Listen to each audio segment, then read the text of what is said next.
Good morning. എല്ലാവരും സുഖമാണെന്ന് കരുതുന്നു. ഞാനിന്ന് ഒരു ചെടികൾ ഇഷ്ടപ്പെടാത്ത ആരുമില്ലല്ലോ. അത് ഏത് കാട്ടിൽ നിൽക്കുന്ന ചെടിയാണെങ്കിലും നാട്ടിൽ നിൽക്കുന്ന ചെടിയാണെങ്കിലും കണ്ട എല്ലാവരും ഒന്ന് നോക്കുമല്ലേ. അതുപോലെ തന്നെ എനിക്ക് വളരെ ഇഷ്ടമാണ് പ്രകൃതിയിൽ ഓരോ ചെടികളിലും അതിൻ്റേതായ ഭംഗിയുണ്ടല്ലോ. അപ്പോൾ ഞാനത് എനിക്ക് വളരെ ഇഷ്ടപ്പെട്ടത് കൊണ്ടൊന്ന് കാണിച്ചു തരാമെന്ന് ഓർത്തിട്ടാണ്. ഇത് നല്ല കട്ടിയുള്ളൊരു ഇലയാണ് കേട്ടോ. കണ്ട റോസാപ്പൂവിൻ്റെ ഇതളുകൾ പോലെയാണ് നിൽക്കുന്നത്.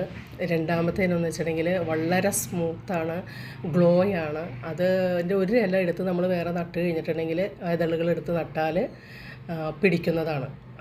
അങ്ങനത്തെ ഒരു ഇനമാണത് കേട്ടോ. മൂന്നാമത്തെ കള്ളിമുൾച്ചെടിയാണ്.